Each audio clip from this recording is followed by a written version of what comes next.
storm hit without warning, and the horse went down hard at the edge of a ravine, throwing Tessa Brow into the mud like she weighed nothing at all. She lay there for 1 breath, 2, rain hammering her back, the cold eating through her clothes straight to her bones.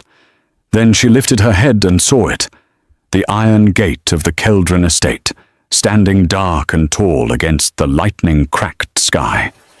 Every soul in the northern counties knew what that gate meant. The Duke of Keldron was not a man you approached uninvited. He was not the man you asked for help. He was the kind of man people whispered about in low voices and forgot to mention by name in polite company. But Tessa had a letter pressed against her chest, soaked through and still breathing with secrets that could either save her family or bury them. And the only person with the power to decide which lived beyond that gate. So she stood up, mud and all, and she walked straight toward it. Now here is what I want to ask you before we go any further. Knowing what she was walking into, knowing the danger, knowing the Duke's reputation, do you think she was brave, or do you think she had simply run out of choices? Drop your answer in the comments and tell us which part of the world you are watching from. We genuinely love hearing from you. If this story already has you curious, subscribe. It only gets more gripping from here. The storm had been chasing her for 3 hours before it finally caught her. Tessa Brow had felt it building since midday, a low pressure in the air that made her horse nervous and her skin prickle. But she had pushed on, because stopping was not something she could afford to do. Not today. Not with what she was carrying. The leather satchel strapped across her back held a single sealed document. 1 page, 12 lines of careful, deliberate handwriting. A confession signed by a man who was now dead, naming the person who had truly poisoned Lord Grieve of Dunfeld 3 months ago and left an innocent man rotting in a prison cell waiting to hang for it. That innocent man was her father. The real killer had friends in powerful places. The magistrate who had overseen the trial was one of them. The 2 witnesses who had testified against her father were another. The entire case had been constructed carefully, neatly, with her father placed at the center of it, like a piece moved on a board by hands he never saw. Tessa had spent 3 months unraveling it, thread by thread, quietly, without telling anyone what she was doing, because the moment the wrong person found out, the confession would disappear. And so would she. She had gotten the signed document 4 days ago from a dying man named Corvin, a former servant of the real killer, who had carried the guilt of his silence for 3 months and could not carry it any longer. Corvin had pressed the folded paper into her hands in the back room of a coaching inn, 2 counties south, and made her promise she would get it to someone with enough power and enough integrity to use it properly. There was only one name she trusted for that: the Duke of Keldron. She had never met him. She knew him only by reputation, and his reputation was not a comfortable one. He was described as cold, exacting, and entirely without patience for games or social performance. He had removed 2 corrupt magistrates from their positions in the past 5 years, using nothing but documented evidence and a will like iron. He did not take bribes. He did not bend to pressure. He answered to no one except the law as it was actually written, not as powerful men preferred to interpret it. He was exactly what she needed. The storm made the decision for her when her horse went down at the edge of a ravine in the dark, throwing her hard into wet ground. She lay still for 1 stunned breath, rain hammering her back, then lifted her head and saw the iron gate of the Keldron estate standing 30 feet away in a crack of lightning. She pressed her hand against the satchel. Still there. Still sealed. She got up and walked toward the gate. It opened when she pushed it, heavy and slow, and she moved through without stopping. The gravel path ahead of her led straight to the main house, a vast, dark shape with lit windows burning amber against the black sky. She focused on those lights and kept walking. She was halfway up the path when a figure stepped out of the shadows to her left. He was broad, young, with the build of someone who worked outdoors and a long coat soaked through from the rain. He was holding a lantern and pointing it directly at her face with no apology for the brightness. "This is private land," he said. "Who are you and what do you want?" "My name is Tessa Brow," she said, squinting against the light. "I need to speak with the Duke. It is urgent and it cannot wait until morning." "Nothing is so urgent it cannot wait for daylight," the young man said. "A man will hang in 11 days, Tessa said. "He is innocent.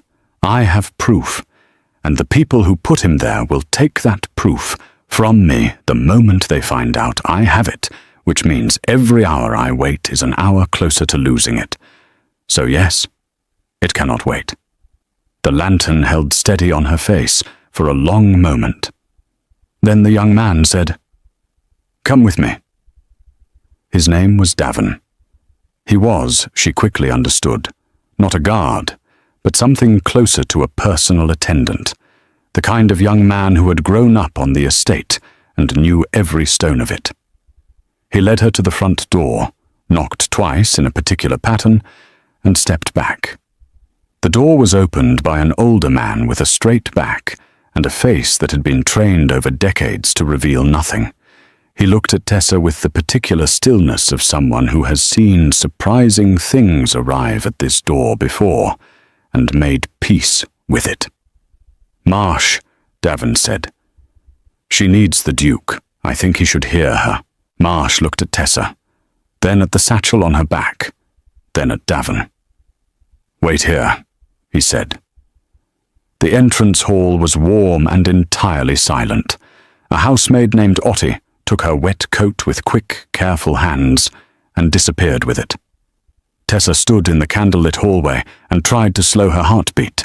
Portraits watched from the walls, heavy-framed and unsmiling. A long staircase curved upward into shadow. She heard footsteps from above. Slow, unhurried, deliberate. Someone who was not in a hurry because they had decided at some point in their life that hurrying was a thing done by people who had not yet learned to control their circumstances. She looked up. The Duke of Keldron came down the stairs the way a man comes into a room he owns, which he did, because he owned every room in it.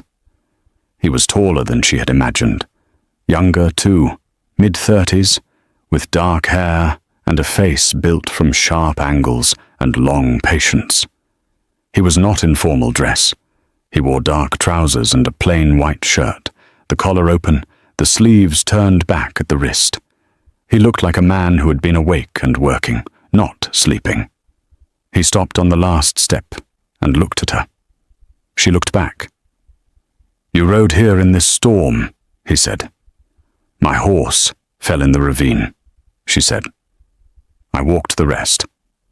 "For what purpose?" She reached into the satchel and held out the sealed document. "To give you this," she said, "and to ask you to save my father's life." The Duke looked at the document in her outstretched hand for a moment. He did not take it immediately.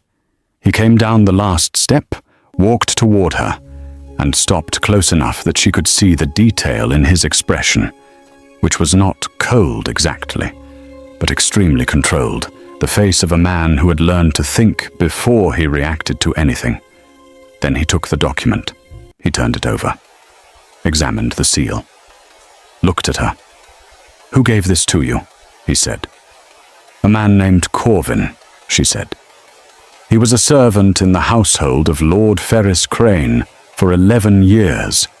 He died 2 days ago in a coaching inn south of Weldmere. Before he died, he signed this. He told me everything."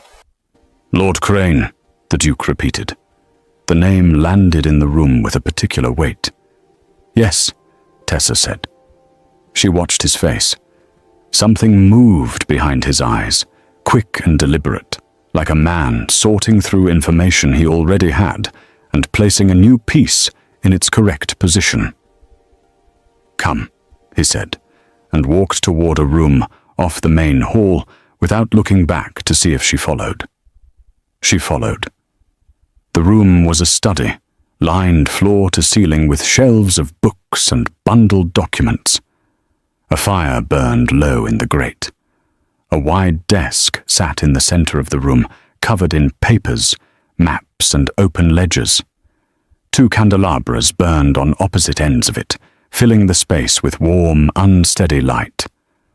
The Duke went to the desk, broke the seal on the document with careful, precise fingers, and read. Tessa stood near the door and waited. She had been waiting for 3 months. She could manage another few minutes. He read slowly. That surprised her. She had expected someone who processed information quickly, skimming for the essential points.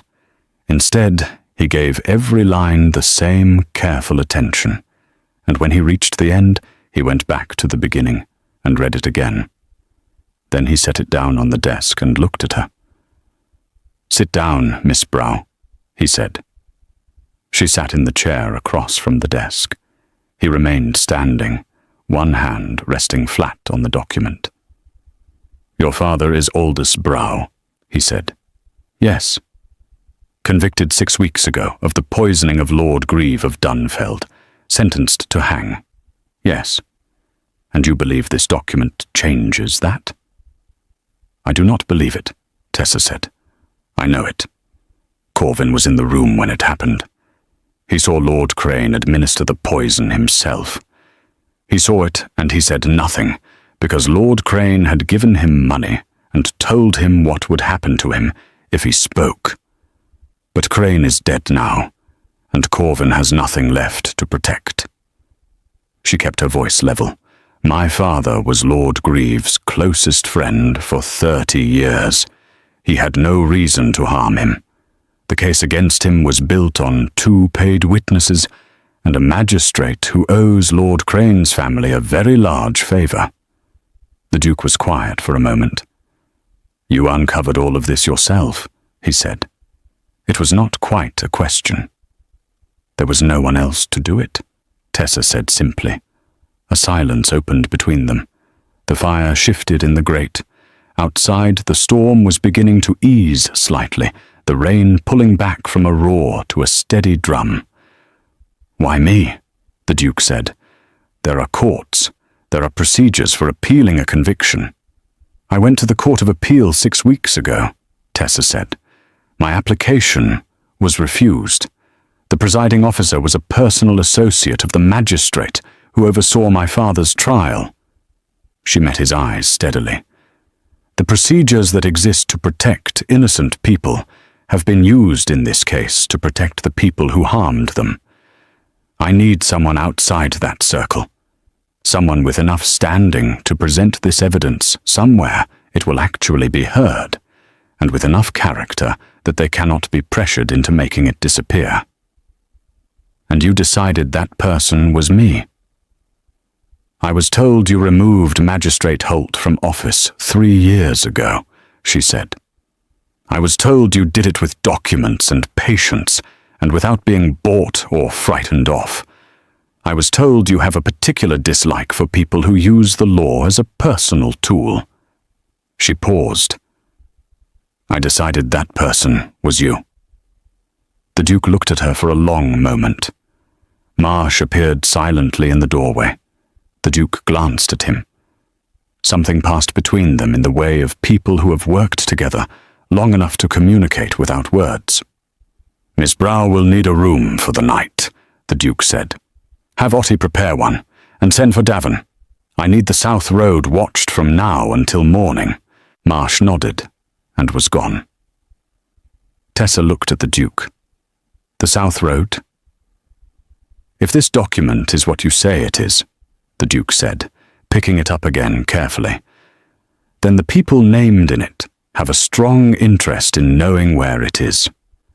You said you have been careful, but you have also been traveling for 4 days and arrived here in the middle of a storm. Careful people can still be followed by patient ones. The thought landed in her chest like cold water.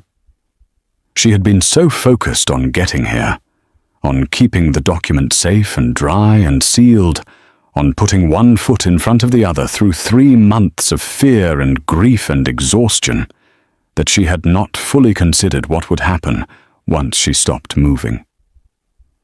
"You think someone followed me?" she said. "I think it is worth finding out before morning," the Duke said. He set the document down, looked at her directly, and said something she had not expected. "You have done something that most people would not have had the endurance or the courage to do. 3 months of this, alone, with your father's life on the line." He paused. "I am going to read this document thoroughly tonight. I am going to cross-reference it against information I already hold, and tomorrow morning I am going to tell you exactly what I can do and how quickly I can do it." Tessa felt something shift in her chest. Not relief, not yet. Relief was still 11 days away at the earliest. But something, the particular feeling of having carried a weight alone for a very long time, and having someone else, finally, at last, reach out and take hold of the other end of it. "Thank you," she said. He nodded once, brief and direct. Otti appeared at the door. Tessa stood, straightened her back, and followed the maid out of the study. At the threshold, she paused and looked back. The Duke was already at his desk, the document open before him, a fresh candle pulled close, reading with that same slow and total attention he had given it the first time. She turned and walked down the hall. In the room, Otti prepared for her, warm and quiet, with a fire already burning. Tessa sat on the edge of the bed and allowed herself, for the first time in 3 months, to breathe. Her father had 11 days. But tonight, for the first time, 11 days felt like enough. Tessa did not sleep. She had told herself she would. She had lain down on the bed in the warm room Otti had prepared, pulled the blanket over her shoulders, closed her eyes, and listened to the storm finish dying outside the window. And still sleep would not come. Her mind kept moving, turning over the same edges, the same fears, the same calculations she had been running for 3 months without pause. 11 days. She sat up after an hour and went to the window. The rain had stopped.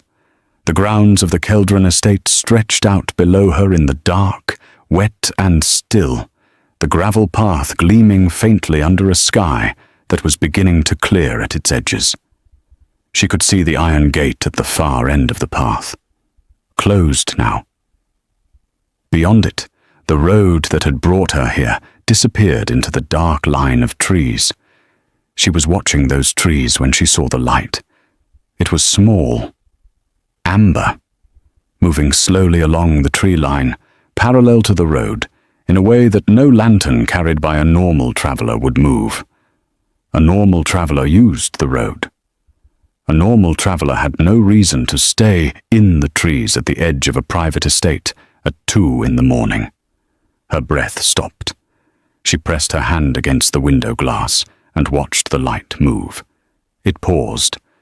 Then a second light appeared further along the tree line, answering the first. 2 of them, moving in a pattern that had nothing accidental about it. She was away from the window and out of the room before she had finished thinking through what she was doing. The corridor outside was dark, except for a single candle burning in a holder on a small table near the staircase. She took it and moved quickly, keeping her footsteps light on the stone floor. She did not know the layout of this house. She had been brought to her room by Otti through 2 turns and a long corridor, and now she retraced it from memory, holding the candle low. She found the staircase and came down it fast. The study door was still lit at its edges. She pushed it open without knocking. The Duke was at his desk, exactly as she had left him, except that the document was now to one side, and he had 3 other papers open before him, covered in his own handwriting. He looked up when she entered, and whatever he saw in her face made him straighten immediately. "There are 2 lights moving through the tree line along the east edge of your grounds," she said. "I watched them from my window for several minutes. They are not moving like travelers. They are moving like people who do not want to be seen." The Duke was on his feet before she finished the sentence. He crossed the room, went to the window, and looked out. He stood very still for a moment. Then he turned and went directly to the door, pulled it open, and said one word into the dark corridor. "Davin." The young man appeared from somewhere nearby so quickly that Tessa suspected he had not been sleeping either. "East tree line," the Duke said. "2 lights at least. Take Hob and go around the south wall. Do not engage. Find out how many there are and where they came in. Then come back." Davin was gone without a word. The Duke turned to Tessa. "How long were you watching before you came down?" "4 minutes," she said. "Perhaps 5. "Did they move toward the gate at any point?" "No, they stayed in the tree line, but they were moving closer to the house." "Slowly." He nodded. He went back to the desk and opened the bottom drawer, and what he took from it was not a weapon, but a small, flat metal box. He unlocked it with a key from his coat pocket and removed 3 folded documents from inside it, including the one Tessa had brought. "If anyone breaks into this house tonight," he said, "these do not stay here. There is a priest hole behind the east bookshelf, 3rd panel from the left. It opens if you press the lower corner. These go in there, and you go in with them." Tessa stared at him. "You think they will actually come inside?" "I think people who follow a woman for 4 days through 2 counties and then creep along a tree line in the dark at 2 in the morning are not here to have a polite conversation," he said. "I think Lord Crane may be dead, but the people who served his interests are very much alive and very aware that a loose document signed by a dead man is the only thing standing between them and safety." He looked at her directly. "I think you have been more closely watched than you realized." The words settled over her like ice water. She had been careful. She had changed inns twice. She had taken a longer route north, specifically to avoid the main roads. She had told no one where she was going, except her younger sister Brinley, and only in the vaguest possible terms. "My sister," she said suddenly. "Brinley is at home alone. If they know where I went, they know where I came from." "Where is your home?" "Dunfeld, 2 counties south." The Duke went to the door again. Marsh. Marsh was there in moments, as though the entire household had quietly risen and positioned itself throughout the building without making a sound. "Send word to the Brow household in Dunfeld by the fastest rider," the Duke said. "Tonight. There is a young woman there alone who may need assistance. The rider is to go directly and wait for a reply." Marsh was gone. Tessa stood in the middle of the study and felt the ground shift slightly beneath her in a way that had nothing to do with the building. She had spent 3 months being the one who planned everything, who thought 3 steps ahead, who held every thread at once because there was no one else to hold them. And now, in the space of 1 hour, this man had taken hold of more threads than she had known were loose and was pulling them taut with a quiet, total efficiency that made her chest feel strange. She did not have time to think about that. A sound came from somewhere at the back of the house. Not loud, not dramatic. Just a single sharp crack, like wood under pressure, and then silence.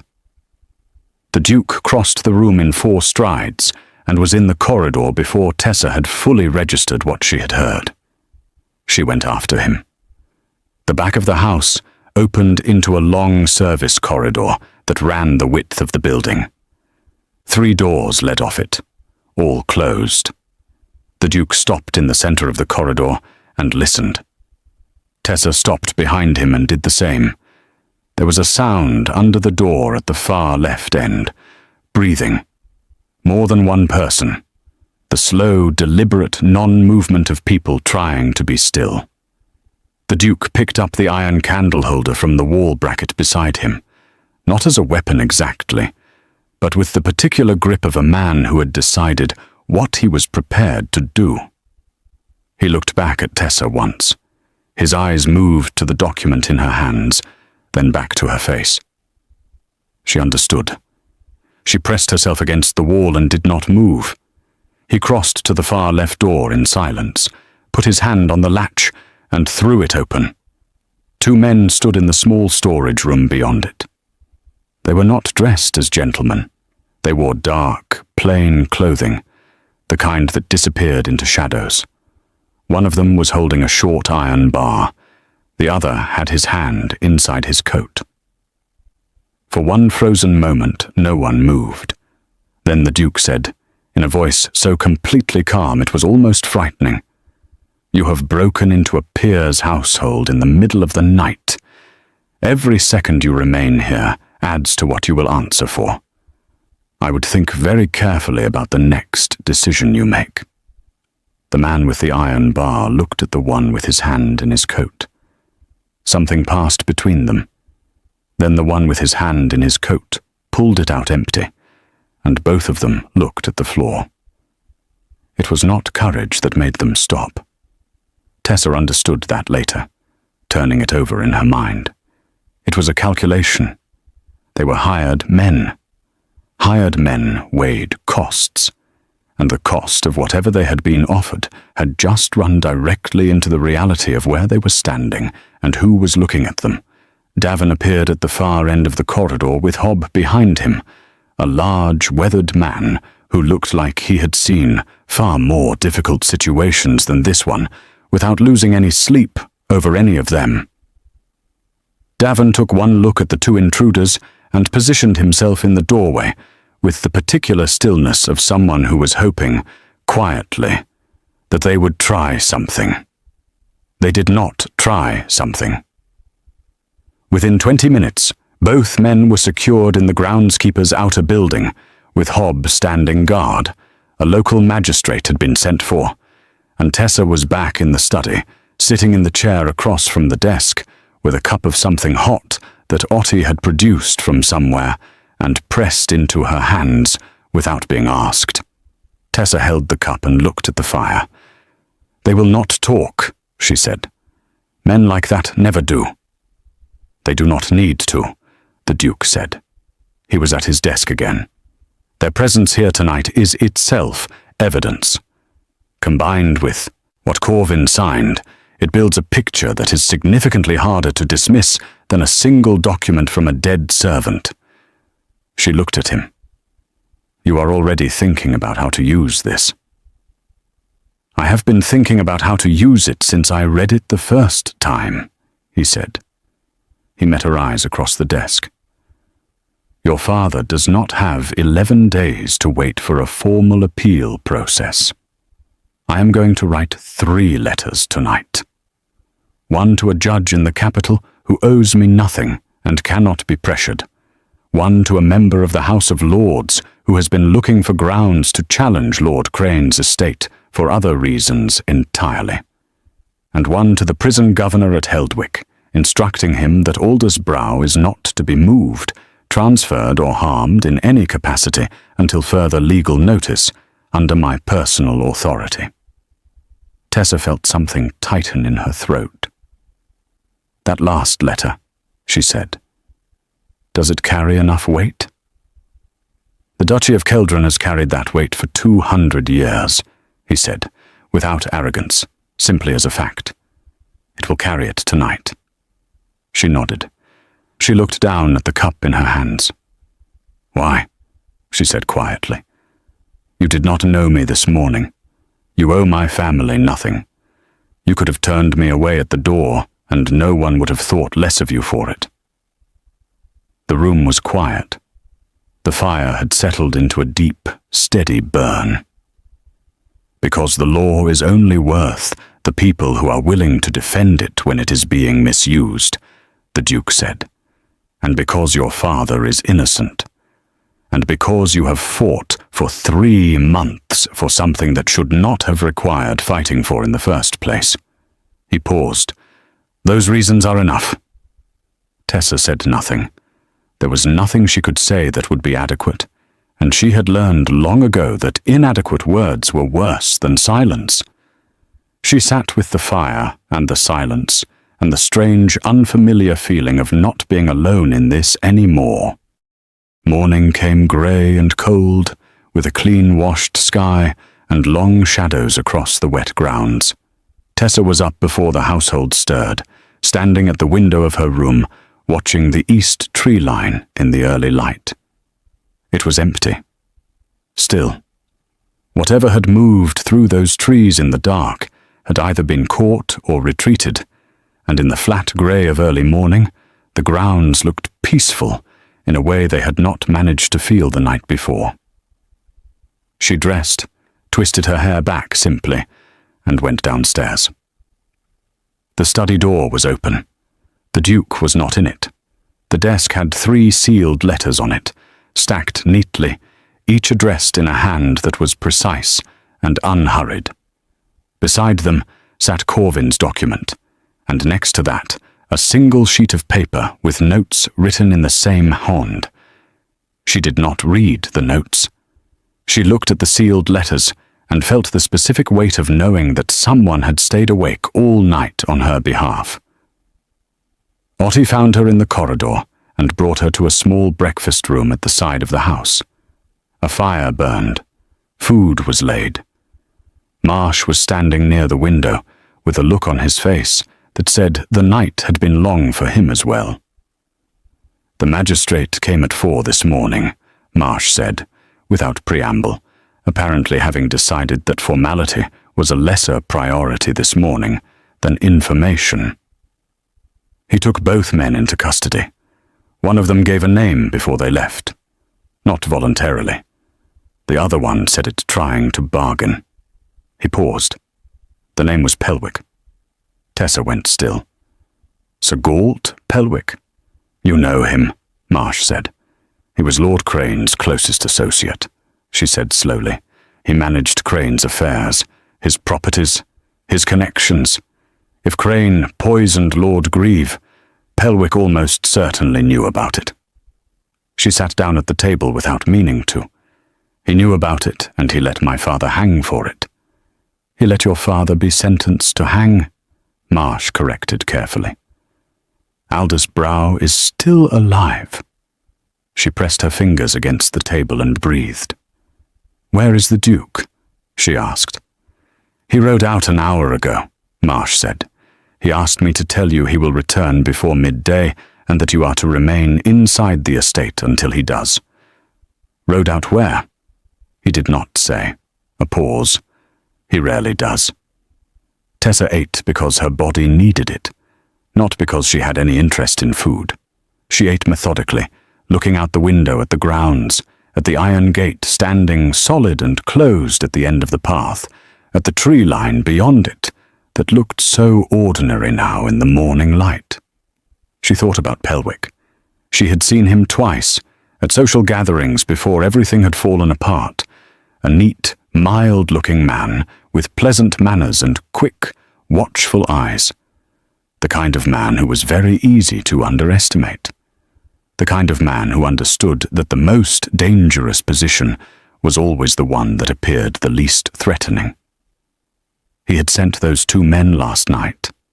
He had known she had the document, which meant he had been watching her long enough and closely enough to know exactly what Corvin had given her before he died.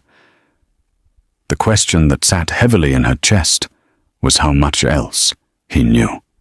She was still thinking about it when the door of the breakfast room opened and a woman walked in.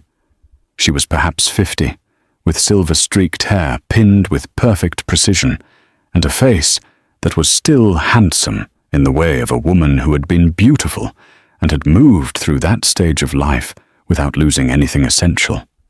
She wore dark traveling clothes, and she carried herself with the particular ease of someone who was entirely comfortable taking up space in any room she entered. She looked at Tessa with sharp, intelligent eyes and said, "You must be the Brow girl. I am Lady Constance Vile.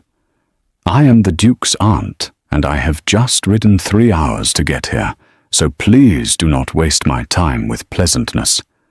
Tessa blinked. "I was not planning to." Lady Vale sat down across from her, looked at the food on the table, picked up a piece of bread and said, "Good. Tell me everything. From the beginning. Leave nothing out." So Tessa told her. All of it. 3 months of it, from the morning she had arrived at the prison and seen her father through a barred window, looking 20 years older than the last time she had seen him, to the moment she had stood at the Keldron gate in the storm. She told it plainly and in order, and Lady Vale listened without interrupting once, which Tessa suspected was not something she did for many people. When she finished, Lady Vale was quiet for a moment. "Pelwick," she said. "Yes, I know that name. I have known that name for longer than you have been alive, and I have been waiting for someone to give me a legitimate reason to do something about it." She looked at Tessa with those sharp eyes. "You have given me several." "What will you do?" Tessa asked. "What I do best," Lady Vale said. "I will talk to people, the right people, in the right rooms, with the right information placed in front of them." She paused. "My nephew uses documents and law. I use society. Between the two of us, Pelwick will find there is no comfortable corner left for him anywhere." The sound of hooves came from outside. Tessa went to the window and saw the Duke riding up the gravel path on a dark horse, moving at a pace that said the ride back had been faster than the ride out. Behind him came another rider she did not recognize, a younger man in plain clothes carrying a sealed bag. She went to the front hall. The Duke came through the door with the particular energy of someone who had already done 3 things before most people had opened their eyes. He saw Lady Vale first and said, "You came." "Obviously," she said. He looked at Tessa. "The rider behind me is from Heldwick Prison. I rode to meet him on the road." He reached into his coat and held out a folded paper. "Your father received written notice this morning that his execution has been stayed pending new evidence. He is not to be touched." Tessa took the paper. She unfolded it. She read it twice. Her hands were not entirely steady. "That is not a pardon," the Duke said, his voice careful and even. "It is a stay. It means we have time. It does not mean the work is finished." "I know," she said. She folded the paper and held it against her chest. 9 days ago, she had been in a coaching inn, 2 counties south, watching a dying man write the most important words of her father's life with a shaking hand, and she had thought, in the darkest part of that night, that she was going to fail, that she was going to do everything right and still fail, because that was the kind of world it was, one where the powerful protected each other, and the people who could not afford protection simply fell. She had been wrong. Not because the world had changed, but because she had walked through a storm and knocked on the right door. "What happens next?" she said. "Next," the Duke said, setting his coat aside and moving toward the study with the focused calm of a man who had a great deal of work ahead of him and was entirely prepared for it. "We take this apart piece by piece. Pelwick, the magistrate, the witnesses, all of it. Carefully and completely." He paused in the study doorway and looked back at her. "And you are going to help me?" You know this case better than anyone. Every detail you uncovered, every name, every connection. I need all of it." Tessa straightened. 3 months of fighting alone had taught her something about herself. It had taught her that she was more capable than she had believed, that she could carry more than she had thought possible, that fear was something you could feel and still move through. But it had also taught her the cost of carrying everything alone. "All right," she said. "Then let us begin." Lady Vile, passing through the hall with her travelling coat still on, said without breaking stride, "Finally, someone in this family who moves at a sensible pace." The study had become a war room. Every surface held something. Maps of the county with routes marked in ink, lists of names cross-referenced against dates, witness statements from the original trial laid side by side with the notes Tessa had kept in a small journal she had carried through every inn and every rain-soaked road for 3 months.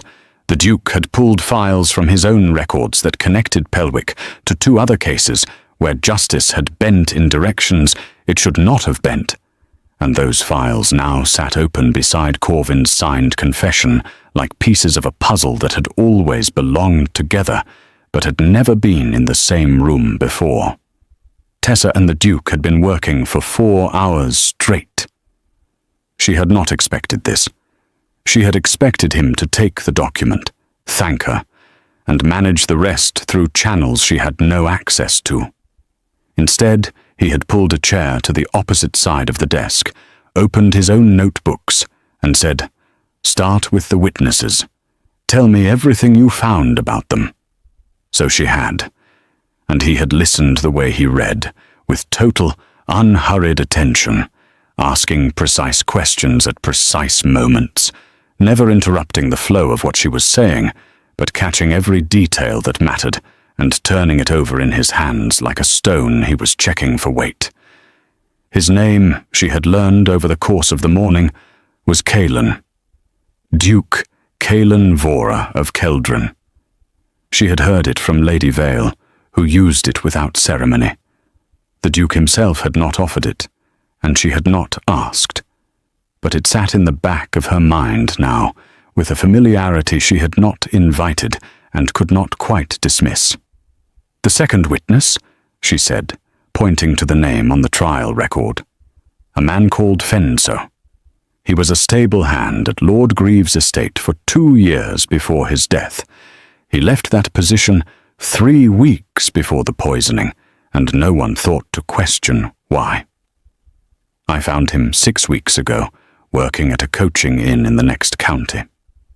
He would not speak to me directly, but the innkeeper told me he had come into money recently, enough to pay 3 months of lodging in advance. Paid to testify, the Duke said. Paid and then moved, Tessa said. Far enough away that no one from the original case would run into him accidentally. But not far enough, the Duke said, looking at the name. He did not think anyone was looking, Tessa said.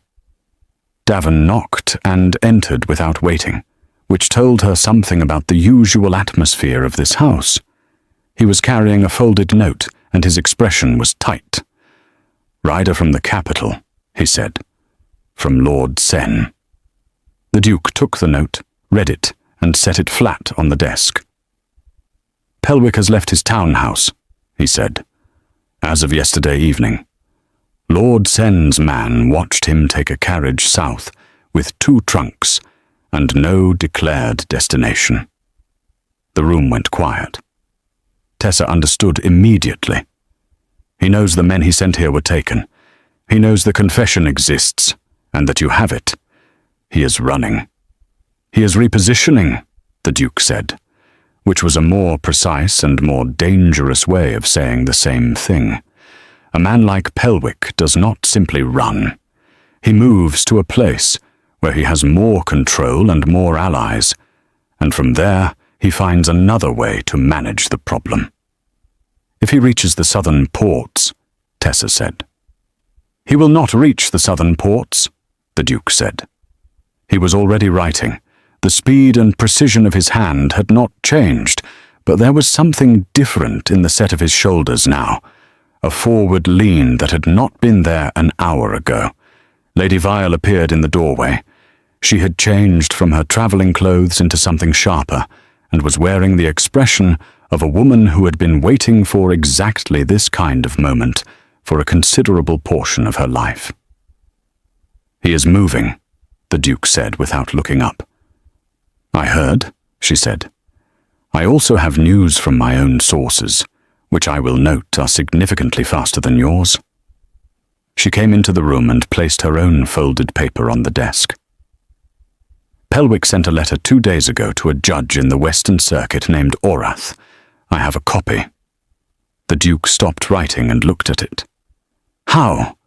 Tessa said, before she could stop herself. Lady Vale looked at her with calm, absolute composure. "I have been cultivating the right friendships for 40 years, Miss Brow. I did not do it to be decorative." The Duke read the letter.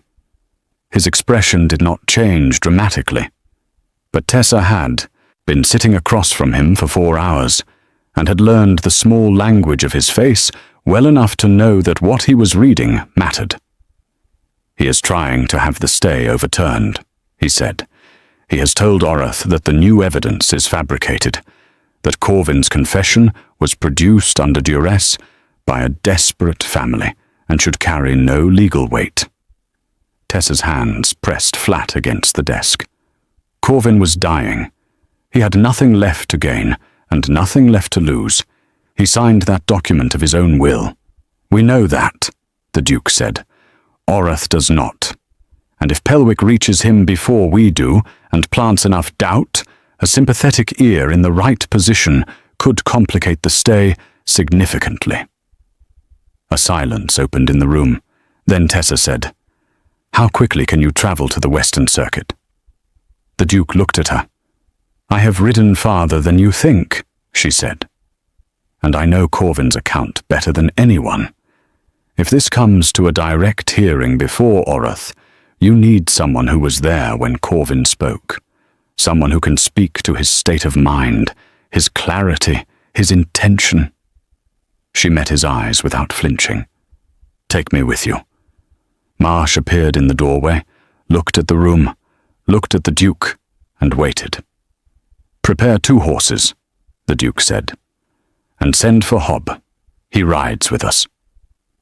They left within the hour. The western road was long and exposed, cutting through open farmland with low hedgerows and wide grey skies pressing down from above. Tessa rode alongside the Duke, with Hob behind them, and Davin further back, covering the rear of the group with the quiet vigilance he seemed to carry as naturally as breathing. They did not speak much on the road. There was a comfortable efficiency to the silence, the kind that exists between people who have already said the important things and do not need to fill space with lesser ones. It was in the second hour of riding that Hob made a short, sharp sound from behind them. Tessa looked back. 3 riders had appeared on the road behind them, coming fast. Too fast for travellers, too deliberate for coincidence. "Pelwick's men," the Duke said, not loudly, just a statement of fact. "How many behind Hob?" Tessa asked. 3 on the road," Davin called from the rear. 2 more coming through the field on the left. 5 in total, moving with coordination. This was not a warning. This was an attempt to stop them reaching Orath before Pelwick did, and whoever had planned it on a road with no shelter and no witnesses.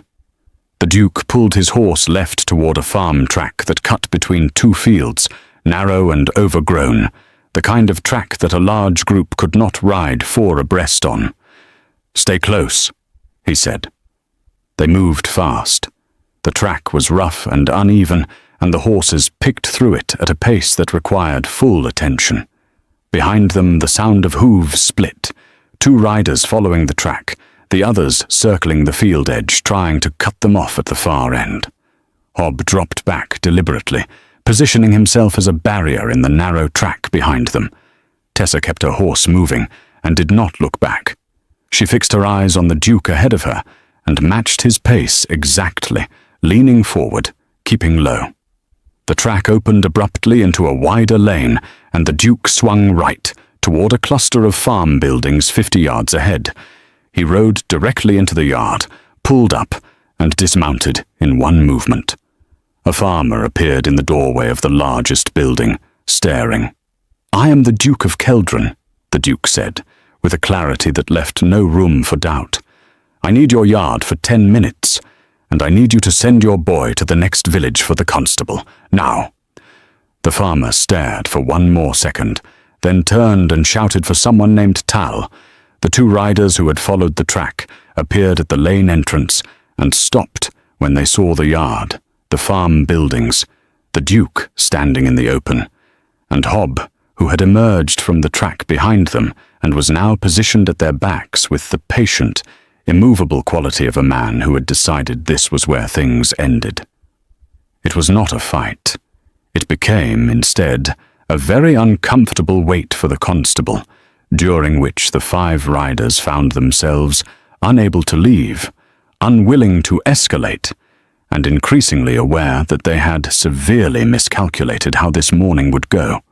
When the constable arrived, followed shortly by his deputy and a third man from the village who had come out of curiosity and stayed out of civic interest, the Duke presented the relevant documents, gave a precise account of what had occurred, and had all 5 men taken into custody within 20 minutes. Davin watched the last of them being led away and said, almost to himself, "That is the second time in 2 days." "Third," Hob said, without elaborating. They rode on. Judge Orath was a small, dry man, with the eyes of someone who had heard every possible version of every possible story, and retained the professional habit of believing none of them until proven otherwise. He received them in his private chambers at the circuit courthouse with the careful neutrality of a man who had already received one visitor that morning and was now receiving a second, and was doing the arithmetic. Pelwick had arrived 2 hours ahead of them. Tessa had known it the moment she saw Orath's face. The Duke set the documents on the table. All of them. Corvin's signed confession, the letters, the names of the men taken into custody at the Keldron estate the night before and on the Western Road that morning. The file connects Pelwick to 2 earlier cases of interfered justice.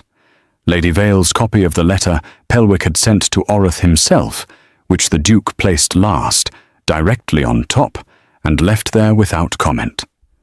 Orath looked at that last document for a long moment. Then he looked at Tessa. "You were present when this confession was given," he said. "I was the only person present," she said. Corvin asked for it that way. He did not want witnesses who could be pressured. He wanted one person he had chosen himself, who had reason to use it properly, and a signature that could not be attributed to anyone else's influence. "Describe his state of mind." "Completely clear," she said. "He was physically weak. He knew he was dying, but he was calm and deliberate, and he read every word of what he signed before he signed it. He asked me to read it back to him once, and I did. He made one correction to a name spelling himself." She paused. A man manufacturing a false document under duress does not stop to correct the spelling. Orath was quiet. Outside the courthouse window, the town went about its ordinary morning. Carts on the cobbles, voices calling across a market square, the entirely indifferent noise of a world that did not know what was being decided in this small room. "Sir Galt Pelwick," Orath said slowly, "has been a figure of significant standing in this circuit for many years." "Yes," the Duke said, "and the documents on that table suggest why that standing has been maintained, and at whose expense." He let that sit for a moment. "I am not asking you to convict anyone today, Orath. I am asking you to uphold the stay and refer the full matter to the Lord Chief Justice in the capital, That is all. Let it be examined properly, in the right place, by the right authority. That is what the law asks of you." Oreth looked at the documents again. He was quiet for a long time. Then he picked up his pen. It took 3 weeks. 3 weeks of formal hearings, submitted evidence, legal correspondence moving between the capital and the circuit at a pace that felt agonizing to Tessa, but which the Duke said, with a steadiness she had come to rely on, was actually fast for what it was. Lady Vale worked the rooms of society with a focused and ruthless grace, placing the right information in front of the right people, framing the story in terms that the powerful could not ignore without looking complicit. Davin rode more miles in those 3 weeks than most men rode in a year, carrying sealed letters between the Duke and his contacts in the capital. Marsh ran the household through it all with the unshakable competence of someone who understood that the most important support a person could offer was invisible. Pelwick was arrested on the 14th day, intercepted at a southern port with 2 trunks and a 3rd identity prepared. The magistrate who had overseen Tessa's father's trial resigned his position on the 15th day, before the formal investigation reached him. The 2 witnesses were found and brought in for questioning on the 17th. On the 21st day, Aldous Brow walked out of Heldwick Prison. Tessa was there.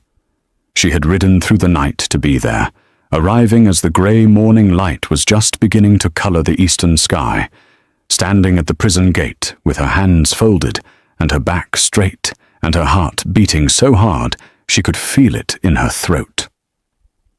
The Duke had offered to come with her, and she had told him, quietly, that this moment was one she needed to meet alone.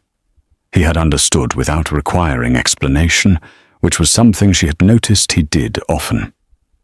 When the gate opened and her father came through it, he was thinner than she remembered, and older, around the eyes, and he moved with the careful step of a man who had spent months in a small space. He saw her and stopped. She crossed the distance between them. They stood together for a long time without speaking. She held his arm and he put his hand over hers, and they watched the sun come up over the flat eastern land together, which was enough, which was more than enough. He said eventually, "You did this." "I had help," she said. "Tell me," he said. So she did. She told him all of it on the long ride back south. Her father listened with the particular quality of a man hearing a story that concerns him, but from which he has been entirely absent, moving through surprise, through something that looked like grief for what she had carried alone, and finally into a quiet, grateful stillness. When she reached the part about the Duke, he was silent for a while. Then he said, "I would like to meet him." The meeting happened 2 weeks later, at a dinner that Lady Vale organized with her usual confident disregard for anyone who might have preferred less ceremony. It was held at the Keldron estate, which Tessa rode to with her father and her sister Brinley, who had spent the 3 weeks of the legal proceedings alternating between furious anxiety and a practical usefulness that had surprised everyone, including herself. Brinley had managed the Brow household with a steady hand, corresponded with Marsh about her sister's safety, and arrived at the Keldron estate that evening with the bright, watchful eyes of someone who intended to observe everything and forget nothing. Aldous Brow and the Duke of Keldron sat together after dinner in the study, where Tessa had first placed Corvin's letter on a desk in the middle of the night, and they talked for 2 hours. About law and its failures and its possibilities. About the particular kind of courage it took to fight for something when the system designed to provide it had turned its back. About what it meant to have power and what it demanded of you. When Aldous came out of the study, he found Tessa waiting in the corridor. He looked at her for a moment. "He is a good man," he said simply. She nodded. She knew. What she also knew, and had been knowing for some time, with the particular clarity of something that does not announce itself but simply arrives and waits to be acknowledged, was that the Duke of Keldren was something more than that to her. He was the person who had taken the heaviest thing she had ever carried, and had not tried to take it from her, but had stood beside her, and carried it alongside her, which was a different thing entirely, and mattered more than she had words for. She did not yet know what to do with that knowledge. She was a woman whose father had just been freed from prison, whose family was still rebuilding itself, who had spent 3 months running on determination and very little else. She was not in a position to think about the future in any personal sense. But the future had a way of arriving, whether or not you were ready for it. 6 months later, in the same sitting room where she had first sat before a fire with mud still on her boots and a sealed document pressed against her chest, the Duke of Keldren got down on one knee before Tessa Brow and asked her to be his wife. He did not dress it in poetry or grand speeches. He looked at her directly, the way he always did, and he told her that he had not known what a quiet house felt like until she had filled it with noise and purpose. He told her that he had spent years being useful to the law and to the county and to everyone except himself, and that she was the first person who had made him want something entirely his own. He told her that he understood if she needed time, that he was not asking out of obligation or gratitude, that he was asking because the thought of her leaving and not returning was something he found he could not comfortably accept. Then he waited. Tessa looked at him for a long moment. This man who had opened his door in a storm, who had read a document twice and stayed up all night writing letters for a stranger, who had ridden hard roads beside her and stood in a judge's chamber and never once made her feel small for needing help. She said yes, clearly, without hesitation, in exactly the plain and direct way he had asked. Brinley, who had positioned herself near the door and heard every single word, did not even pretend she had not been listening. She let out a sound that was somewhere between a gasp and a laugh, pressed both hands over her mouth, and ran to find Lady Vale. Lady Vale received the news sitting by the fire in the drawing-room with a cup of tea in her hand. She listened to Brinley's breathless account, set her cup down with great composure, and said, "Well, it only took him 6 months longer than it should have." Then she smiled, which was something people who knew her well said she did rarely, and meant entirely when she did. The Duke of Keldren had spent years being described as cold, unreachable and solitary, a man of law and iron will with no warmth in him. People had written about him that way in letters and repeated it in drawing rooms until it had become the accepted truth of who he was. He had allowed it because it kept unnecessary people at a comfortable distance, and because for a long time he had genuinely not known what else he was supposed to be. She had changed that. She had seen him clearly. And being seen clearly, after years of being visible only as a function or a force, was the kind of thing that didn't leave a person unchanged. The storm had brought her to his gate. She had walked into his house as a stranger. She left it, 6 months later, as its duchess.